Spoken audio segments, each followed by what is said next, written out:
Violence à Ndjili, un jeune homme perd sa main en défendant une femme. Une nouvelle altercation impliquant des machettes, des koulouna a fait encore des victimes. À suivre dans ce journal. Bonsoir à toutes et à tous et bienvenue à cette édition du journal de 19h sur la RTNC. Une bagarre au coup des machettes, des koulouna a fait des victimes hier dans la commune de Ndjili. Un jeune homme d'une vingtaine d'années qui tentait de secourir une femme agressée en pleine rue, a tragiquement perdu sa main droite au cours de l'incident. Il a été immédiatement transporté à l'hôpital Amitié Sino-Congolais pour les soins d'urgence. Eric Kabamba a signé ce reportage. Les jeunes délinquants dits Koulouna ont encore fait une nouvelle victime dans la commune d'Ndjili. Ces malfrats ont coupé la main d'un jeune d'une trentaine d'années qui voulait à tout prix protéger une dame de leur agression. L'infortuné a subi de graves blessures, notamment la perte d'une main. Ces jeunes, victimes de cette barbarie, est interné à l'hôpital Amitié Sino-Congolais pour recevoir des soins appropriés. Pas d'inquiétude, la blessure vient d'être maîtrisée selon un des médecins traitants de cet hôpital. À la phase actuelle, le malade est à la phase de la sortie, c'est-à-dire la plaie a été gérée, c'est à la phase de la cicatrisation. C'est-à-dire il n'y a plus l'urgence, il n'y a plus d'inquiétude, le malade va bien. Aussitôt alerté de la situation et touché par le courage démontré par ce jeune considéré comme héros, le secrétaire général adjoint de l'UDPS Kibassa, Alain Kyungumushidi, a fait preuve d'un acte de solidarité exemplaire en se rendant à l'hôpital. Sur place, il a assisté les jeunes Grace Makotima et a décidé de prendre en charge personnellement tous les frais hospitaliers. Cet acte de générosité illustre mieux l'engagement de ce membre de l'UDPS de Kibassa Maliba envers la population congolaise.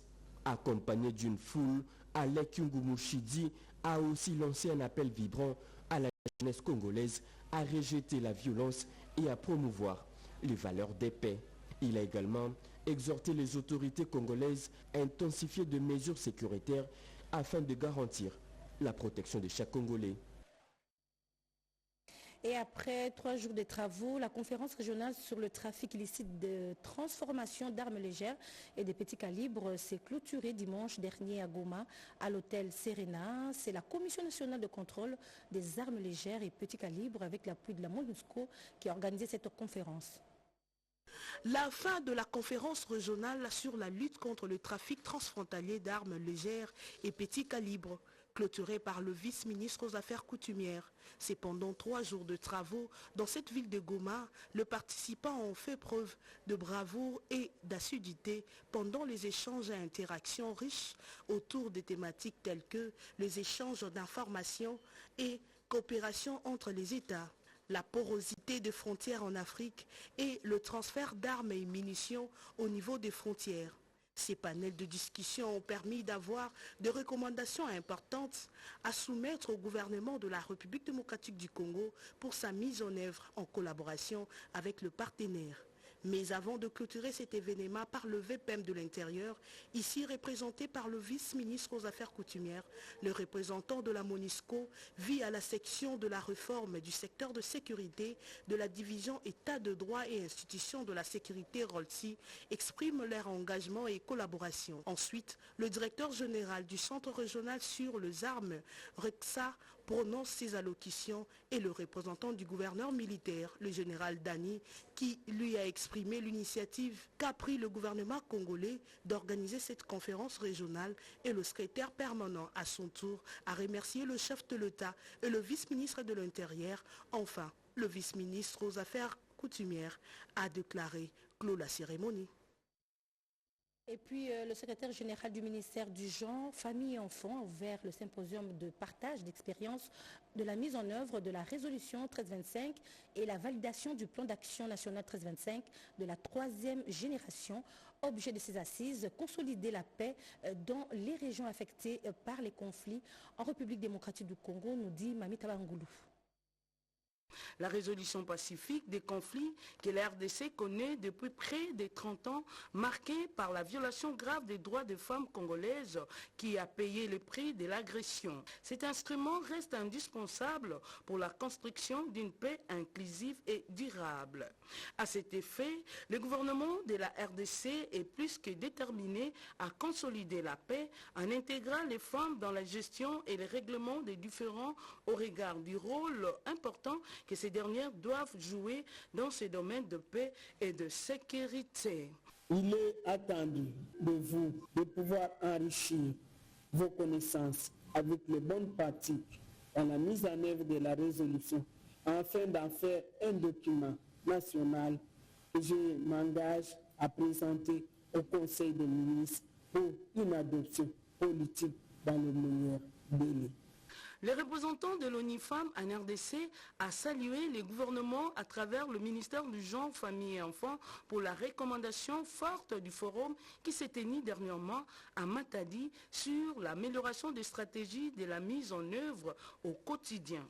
Ce symposium se présente donc comme une opportunité de donner et de recevoir, de partage d'expérience et surtout de réflexion stratégique sur les acquis, les opportunités, les défis qui nous permettront d'enrichir le document de PAN 3e génération et surtout d'améliorer sa stratégie de mise en œuvre. Signalons que les 3 jours qu'ils passeront ensemble sont très importants pour leur permettre de faire le bilan, de palper les résultats réels atteints, les défis rencontrés et les perspectives dans le but de mieux contribuer à la consolidation de la paix de manière inclusive. Allons en Ituri où la conseillère du gouverneur militaire responsable du genre famille et enfants vient de rentrer d'Abidjan en Côte d'Ivoire. Elle y a animé 2 conférences, l'une à l'université officielle et l'autre à l'école secondaire de Bavoké. Son objectif, promouvoir l'implication des femmes dans la recherche de la paix en Ituri sous l'administration militaire. Madame Jeanne Alacha, conseillère en charge du genre famille et enfants du gouverneur militaire de l'Ituri, a porté la voix de l'Ituri à Côte d'Ivoire le 4 novembre courant devant les étudiants et élèves du secondaire de l'université Alassane Ouattara et une école secondaire à Bouaki. Au cours de ces 2 conférences, la déléguée du gouverneur de province a parlé de l'importance de la femme dans le processus de paix en Ituri, dans une province en voie d'être stabilisée par l'administration militaire. C'était dans la ville de Bouaké, donc les anciens rebelles qui dirigeaient la ville, mais beaucoup de dirigeants qui sont là-bas sont aussi des anciens militaires. Quand je leur ai dit que nous on était dans un régime spécial de l'état de siège géré par les militaires, ils ont demandé comment ça se passe. Moi j'ai dit c'est une bonne expérience, c'est ce qui va nous amener à la paix dans le processus. Et ils ont dit qu'eux aussi ils ont les témoignages que tout ce qui est après conflit ou bien post-conflit ou bien pendant le conflit, c'est facile d'être géré par des militaires. C'est comme ça ils ont compris aussi que nous, on est sur la bonne voie. En tout cas, ils espèrent qu'on va s'en sortir parce que tous les jours, quand ils attendent de parler des problèmes de l'Ituri, les viols des femmes, les déplacements des personnes, ils sont concernés. Lors de son séjour en Côte d'Ivoire, la conseillère du gouvernement militaire avait pris part à un atelier sur le renforcement des États francophones autour du protocole de Maputo, aux côtés des 2 autres délégués de la RDC. 2 assises organisées par le Centre pour les droits humains de l'Université de Pretoria en Afrique du Sud, en collaboration avec le rapporteur spécial sur les droits des femmes en Afrique de l'Union africaine. Il s'est clôturé à Butembo l'atelier sur le projet Mundawa Amani dans le Nord Kivu, projet créé dans le but de prendre en charge les jeunes et les ex-combattants pour leur réinsertion sociale dans plusieurs territoires du Nord Kivu. Un an après, le projet Mundawa Amani est au cœur d'un bilan positif dans la communauté et selon les autorités locales de la ville de Butembo en province du Nord Kivu. Ce projet qui a contribué efficacement à la lutte contre la délinquance juvénile. Les jeunes bénéficiaires de ce projet, transformés aujourd'hui, sont appelés des catalyseurs de la paix dans la région. Nous sommes prêts d'ailleurs de lancer la 2e phase parce qu'on voulait se rassurer d'abord si réellement les bénéficiaires ont été satisfaits. Et aujourd'hui, je sens réellement que les bénéficiaires ont été satisfaits et on peut lancer la 2e phase en toute quiétude. et aux communautés d'accompagner et accueillir la deuxième phase, mais aussi à la jeunesse de vous approprier et sensibiliser les autres qui traînent les pas à rejoindre encore une fois les processus. La société civile de Butembo remercie le programme de désarmement, démobilisation, relèvement communautaire et stabilisation PRDRCS et ses partenaires pour ce travail abattu dans la recherche de la paix dans l'est du pays. À savoir que ce projet Moudawa Amani a été créé dans le but de prendre en charge les ex-combattants venant de plusieurs territoires de Nord Kivu. Le gouverneur du Kasaï, Crispin Mukendi Bokassa, a entamé sa journée de travail du lundi par une visite dans les 5 communes de Tshikapa. Cette initiative visait à évaluer les dégâts matériels causés par une violente pluie tombée dimanche dernier. Accompagné de son ministre des Infrastructures et Travaux Publics et une équipe technique de l'OVD, Maître Crispin Mukendi Bokassa, gouverneur de province, entame sa ronde de séjour dans la colline de Kélé où il a visité la route qui quitte l'abattoir vers le secteur de l'Entre-Kasaï-Kabambaï. L'autorité provinciale fait un constat très amer de la coupure de cette route en deux par une grande érosion qui menace le tissu environnemental dans cette partie de la colline de Kélé. Le chef de l'exécutif provincial poursuit sa ronde sur la route nationale numéro 1 peu avant de chuter son inspection sur les travaux de la construction de Dalo sur le boulevard Lumumba. Un motif de satisfaction de la population de la ville de Tshikapa qui salue à juste titre le sens de proximité du gouverneur Crispin Mukendi Bokassa. Nous disons merci à notre gouverneur qui s'est déplacé lui-même de son bureau pour venir se rendre compte de l'état dans lequel se trouve cette route qui part de l'abattoir vers Kabambaï après la pluie qui s'est abattue ici. C'est cette route qui amène la nourriture sur la ville, le maïs, de braise. Alors nous nous demandons de conjuguer beaucoup d'efforts afin de trouver une solution durable. Sinon, nous allons connaître une crise alimentaire dans la ville de Tshikapa. L'ouverture santé universelle en République démocratique du Congo va bientôt ériger d'un centre de santé médicale moderne et d'un bâtiment administratif de la SNCS à Kananga, dans la province du Kasaï central. La délégation syndicale de la SNCS séjourne sur place pour une mission d'inspection. Rodé Panda a signé ce reportage. Aux bonnes conditions socio-professionnelles des travailleurs, le comité de gestion actuel de la Caisse nationale de sécurité sociale SNCS, dirigé par Charles Moudiaï Kazadi, veut ajouter la bonne prise en charge sanitaire. Pour répondre à cette mission régalienne, un projet de construction d'un centre médical moderne attend voir le jour dans la ville de Kananga, province du Kasaï central. Les bâtiments administratifs dans un état de délabrement est sur la liste. Le président du bureau national de la délégation syndicale de la SNCS, Jean-Eko Mafwa Mulungu, a conduit une mission d'inspection sur le terrain. La construction de ces infrastructures sera une première dans l'histoire de la SNCS en RDC, la ville de Kananga, au Kasaï central, comme province pilote. Le directeur général est déterminé à mettre en place un grand centre médical moderne. Et nous, le bureau syndical national, nous sommes déterminés à l'accompagner, à réussir cette mission. Il y a de quoi pour la délégation syndicale aux côtés du directeur provincial de la SNCS Kananga, Emmanuel Mwamba, de saluer le management du DG Charles Moudiaï qui s'inscrit dans la vision du chef de l'État Félix Tshisekedi, promoteur de la couverture santé universelle en RDC. Les meilleures conditions de vie des travailleurs restent une priorité de l'équipe dirigeante de la SNCS et la délégation syndicale. Après évaluation de la situation globale sur les infrastructures de la SNCS à Kananga, il se dégage les soucis et l'interpellation des responsables de protéger le patrimoine SNCS en danger de spoliation. Heureusement, quelques tentatives ont été stoppées et le terrain récupéré.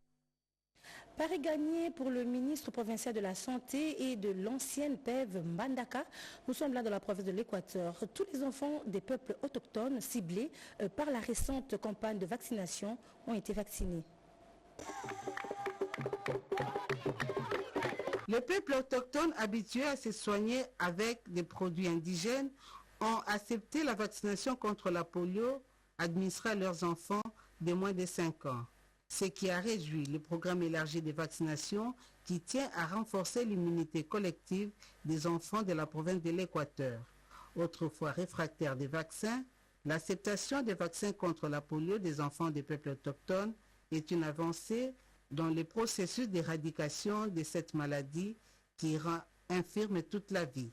Un enfant atteint par la polio est en mesure de contaminer 200 enfants. Nous n'avons pas vraiment de vraie résistance. Auparavant, on parlait des peuples autochtones, mais alors que ce sont eux qui aiment plus le vaccin que les Bantous actuellement. Nous aimons notre population et nous adhérons aussi à la politique du chef de l'État de pouvoir éliminer la poliomyélite d'ici 2030.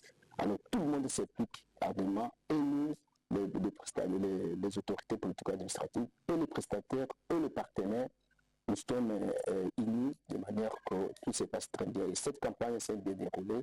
Le pari des PEV, de l'UNICEF, de l'OMS, des Gavi et autres partenaires est gagné. Dans le Kasaï, sensibilisation de la population de la localité de Kamilambou à s'adonner à l'agriculture et en séjour dans ce coin de la province, le gouverneur Crispin Mukendi a échangé avec les habitants à ce sujet. C'est sous le rythme de la musique folklorique puisée dans la tradition kassaïenne que le gouverneur de province, Maître Crispin Mukendi Boukassa, a été accueilli chaleureusement ces jours dans la localité de Kamilambou où il foule pour la première fois ses pieds en sa qualité de gouverneur de province. Les autorités traditionnelles, élèves et une grande foule de la population ont répondu présent à ces rendez-vous historiques. Maître Crispin Mukendi Boukassa est invité devant le foyer traditionnel afin de recevoir la bénédiction de ses ancêtres pendant l'exercice de son mandat à la tête de la province. S'adressant au gouverneur de province, le professeur Tumbamwena Mwanza sollicite l'implication du numéro 1 de la province dans son projet agricole qui connaît de nombreuses difficultés. Ce que je dis toujours et je répète, l'Afrique ne peut jamais aller de l'avant si nous ne renversons pas la théologie coloniale. C'est-à-dire la marche ensemble, en coopérative, politique, juridique, économique et religion. Prenant à son tour la parole, l'autorité provinciale a dans son message dit être disposée d'accompagner toutes les initiatives qui contribuent au développement de la province du Kasaï. Maître Crispin Mukendi Boukassa a par la même occasion promis au professeur Mwena Mwanza et à la population de Kamilambou d'apporter son soutien aux agriculteurs de ce coin. Je vous exhorte, vous mes frères et sœurs de Chikapa, de quitter la paresse et vous donner corps et âme aux activités champêtres. Rappelons que le gouverneur de province, Maître Crispin Mukendi Boukassa, s'est fait accompagner à Kamilambou de Jacob Pembelongo, ministre provincial de l'Agriculture. Sachez aussi que les experts du ministère du Plan, en collaboration avec ses partenaires, lancent un plan stratégique ambitieux pour la lutte contre la malnutrition et l'amélioration de la sécurité alimentaire en République démocratique du Congo. Images et commentaires. Près de 24 millions de personnes sont exposées à l'insécurité alimentaire aiguë en RDC selon le programme alimentaire mondial PAM, ce qui implique 5 millions d'enfants de moins de 5 ans et plus de 3 millions de femmes enceintes et allaitantes. Un danger de malnutrition aiguë guette donc cette catégorie de personnes entre juillet 2024 et juin 2025 si rien n'est fait. Par contre, plus d'1 million d'enfants malnutris sont sous la malnutrition sévère et ont besoin d'urgence d'un traitement approprié. Les experts du ministère du Plan et la coordination de l'aide au développement à travers l'Observatoire congolais du développement durable en collaboration avec le PAM se sont réunis le mardi 12 novembre 2024 pour finir des stratégies sur la lutte contre la malnutrition et la sécurité alimentaire en RDC et de présenter un plan stratégique pour 2026-2030. L'élaboration du plan stratégique 2026-2030 s'appuiera sur un processus transparent et participatif avec pour objectif une approche holistique en conformité avec les priorités du gouvernement. L'atelier d'aujourd'hui représente une étape clé de ce long processus. Il offre à toutes les parties prenantes une occasion précieuse de partager leur expertise et de renforcer l'alignement du plan de stratégie pays du PAM avec les objectifs nationaux pour les 5 prochaines années. La finalité de ces échanges de 2 jours est d'échanger de manière approfondie sur les objectifs et défis communs entre les PAM et le gouvernement congolais afin de s'assurer que les perspectives et les attentes du gouvernement fassent partie intégrante de la stratégie qui sera mise en place et établir un partenariat opérationnel et stratégique solide autour de la question de la sécurité alimentaire et la malnutrition en RDC. En prélude de la rentrée académique 2024-2025, le personnel scientifique, académique et administratif de l'Institut supérieur pédagogique de Bandundu se retrouve dans un atelier de renforcement de capacités. À l'issue de ces assises, un plan de travail sera produit pour toutes les activités académiques. La RTNC lui a signé ce reportage. Ils sont en atelier de 3 jours, les personnels administratifs et scientifiques de l'Institut supérieur pédagogique de Bandundu, l'ISP en sigle, dans le but de renforcer leurs capacités. Ceci vient quelques jours avant le démarrage des cours pour cette année académique 2024-2025. Le lancement vient d'être donné par le professeur Dr Serge Pangou, le directeur général de cette alma mater, qui depuis son avènement à la tête de cette institution, la qualité de l'enseignement, la performance des enseignants ainsi que la discipline des personnels restait son cheval de bataille. Quant au système LMD tant attendu à l'ISP Bandundu, le directeur général de cette institution nous fait le point. Nous sommes en train exactement de commencer une nouvelle année et nous avons voulu qu'avant que les cours ne commencent effectivement, on ne pouvait pas commencer l'année sans rappeler certaines choses. Maintenant que nous avons eu la première promotion du système LMD, nous voulons repartir sur des bases sûres parce que nous avons observé, expérimenté. Et je crois que maintenant, il nous appartenait à nous de rappeler les règles, surtout pour ce que nous avions observé qui ne marchait pas. Il s'y est dénoté que, au sortir de ces assises, l'ISP Bandundu sera doté d'un plan de travail annuel produit par les différents services organisés au sein de cette alma mater pour cette année académique 2024-2025. Déjà à la première journée, le professeur Dr Serge Pangou sort très satisfait de l'engagement des participants dans ces assises. Sécurité et souveraineté alimentaire, c'est le combat que mène le gouvernement congolais pour garantir l'autosuffisance alimentaire de la province et des populations à travers l'appui et l'accompagnement des initiatives des éleveurs privés. Le ministre de la Pêche et l'Élevage a visité des fermes à Kasangulu dans la province du Congo central. Rodé Panda. 2 fermes de la société Ascado Eco Lodge spécialisées dans 3 filières, notamment la bovine, la porcine et la caprine. Jean-Pierre Chimangabouana, ministre de la Pêche et l'Élevage, a effectué samedi 9 novembre une visite d'itinérance sur place à Kasangulu dans le Congo central pour encourager ces éleveurs producteurs congolais à ne plus baisser la garde car le chef de l'État Félix Tshisekedi et le gouvernement ont mis le secteur de la pêche et l'élevage au centre du développement de la RDC. Nous sommes venus pour voir comment on peut assurer la sécurité et la souveraineté alimentaire en appuyant et en soutenant nos éleveurs qui se battent avec les propres moyens, et voir comment l'État peut les accompagner. Depuis tout ce temps, j'ai visité les choses appartenant aux apparteniers.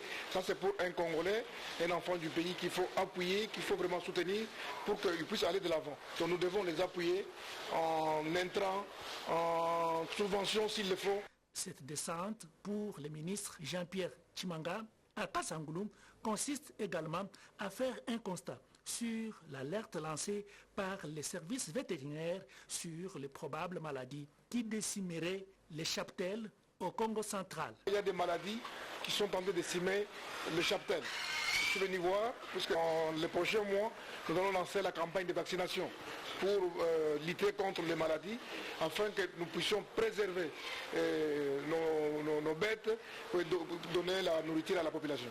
Il est important de rappeler que cette ferme, en activité depuis 2007, elle compte en son sein 50 têtes de bovins, une centaine de porcs et de chèvres. Elle se trouve à 27 km de la cité de Kasangulu. Une nation malade vomit ses habitants. C'est le titre de l'ouvrage du révérend pasteur Joseph Bansimba Mfululu qui énumère les maux auxquels la nation est confrontée. Jean-Pierre Ndolo, Camille Djoké. Je te baptise au nom du Père, du Fils et du Saint-Esprit. Une nation malade vomit ses habitants. Cet ouvrage qui dénonce les maux qui rongent la société congolaise a été porté sur les fonds baptismaux dimanche 11 novembre 2024. Un ouvrage qui énumère les étapes indispensables conduisant à la destinée prophétique de la RDC. Son auteur, le révérend pasteur Joseph Bansimba Fouloulou, coordonnateur national de la Maison africaine de prière, circonscrit le livre. Cet ouvrage intitulé « Une nation malade vomit ses habitants » est le fruit du travail abattu de l'intercession en faveur de la nation durant ces 2 décennies. Et je puis retracer dans ces livres historiques le mot qui ronge notre nation. Il y a ces 4 péchés qui détruisent notre nation. Il y a l'idolâtrie, il y a l'immoralité sexuelle dans toutes ses formes, et il y a l'effusion du sang. Et quand le sang coule sur la terre, ça suit la terre, et la terre vomit ses habitants. C'est ce qui démontre vraiment que le problème de la RDC, c'est son spirituel, il faut des solutions spirituelles. Le 4e péché, c'est l'esclavagisme. Et ces 4 péchés affectent la terre. Pour cet homme de Dieu, les problèmes dont est confrontée la RDC est d'ordre spirituel. Il faut à cet effet une solution spirituelle. Le Congolais est aujourd'hui capable de vendre sa terre, d'hypothéquer son territoire pour des intérêts sordides. Le ralliement aux ennemis du Congo en est une preuve éloquente, a dit l'auteur. Et après un séjour prolongé à Kinshasa en Chine, le gouverneur du Kasaï oriental, Jean-Paul Mbouébois Kapo, est de retour à Mbujimaï. Sa mission était d'attirer des investisseurs pour le développement de la province. Le gouverneur de la province du Kasaï oriental, Jean-Paul Mbouébois Kapo, est rentré lundi 11 novembre 2024 à Mbujimaï. Le chef de l'exécutif provincial revient d'un long périple qu'il a effectué en Chine via Kinshasa. Au pays de Mao Tse-tung, Jean-Paul Mbouébois Kapo était allé prendre langue avec les investisseurs chinois pour qu'ils viennent travailler au Kasaï oriental. À sa descente d'avion à l'aéroport de Mbujimaï, le gouverneur de province a été salué par le vice-gouverneur Dr Augustin Kayembe Moulemena à la tête d'un comité restreint d'accueil au pied de l'avion composé des membres du Conseil provincial de sécurité. Après les honneurs militaires dignes de son rang, le passage des troupes en revue et des différentes personnalités provinciales ainsi que des chefs coutumiers massés le long du tarmac, Jean-Paul Mbouébois Kapo s'est noyé dans la foule compacte constituée des membres des différents partis politiques de l'Union sacrée de la nation. À sa tête, l'UDPS, son parti politique. Après toutes les cérémonies protocolaires, le cortège du gouverneur de province a pris le chemin du gouvernorat de province. Dans la salle des réunions, l'autorité provinciale a fait brièvement la restitution de son voyage aux membres du Conseil provincial de sécurité. Juste après, toujours dans la salle des réunions du gouvernorat de province, Jean-Paul Mbouébois Kapo a reçu les chefs coutumiers pour leur annoncer les débuts des actions de développement à travers les 5 territoires du Kasaï oriental. C'est ainsi qu'il leur a demandé de donner l'espace à tout celui qui vient pour faire le champ et d'éviter de jeter les mauvais sorts aux prochains. Annualité Negapeta est née en 1939, morte assassinée en 1964. Nous vous proposons dans ce journal la mobilisation de la population par le ministre provincial des médias sur la commémoration du 60e anniversaire de la mort de cette religieuse congolaise, des sœurs de la Sainte Famille du Haut-Ouélé. À toute la communauté chrétienne de la province du Haut-Ouélé et à toutes les filles et fils du Haut-Ouélé, nous disons que pour nous c'est une grande occasion de vendre l'image de notre province d'une façon positive. Déjà au niveau national, l'effort est énorme. Au-delà de la réhabilitation de la cathédrale, il a doté la province des étangs agricoles et les machines agricoles. Les travaux se font déjà avec l'appui de BESECO pour asphalter la ville d'Issiro à titre de 3 km. C'est énorme pour une province comme la nôtre, bien que le gouvernement provincial aussi a pris l'engagement de faire 10 km à côté de ce que le président de la République et le gouvernement central a pris comme engagement. Nous disons à toute personne qui réside dans la province du Haut-Ouélé de se mettre en ordre utile pour accueillir nos différents visiteurs qui seront avec nous. La bienheureuse annualité, je préfère l'appeler comme ça, fait la fierté de notre province tout entière, et particulièrement des territoires de Wamba. Et voilà, le Haut-Touélé va se transformer en une destination de pèlerinage. C'est pratiquement un tourisme que nous devons tous capitaliser. La directrice de la RTNC, nous avons très bien échangé. En rentrant, nous promet quelques équipements de terrain. Et les autres équipements qui viennent avec, nous disons merci. En même temps, elle met à notre disposition un technicien avec qui nous allons rentrer à Isiro pour évaluer tout ce qui ne marche pas au niveau de la station provinciale, pourvu qu'au plus tard, le 1er décembre, tout soit parfait. C'est la fin de cette édition d'information de 19h, retrouvée dans une vingtaine de minutes. Sandra Niangitabou pour l'édition de 20h et à 23h, Jemima Mongo. D'ici là, restez sur la télévision nationale.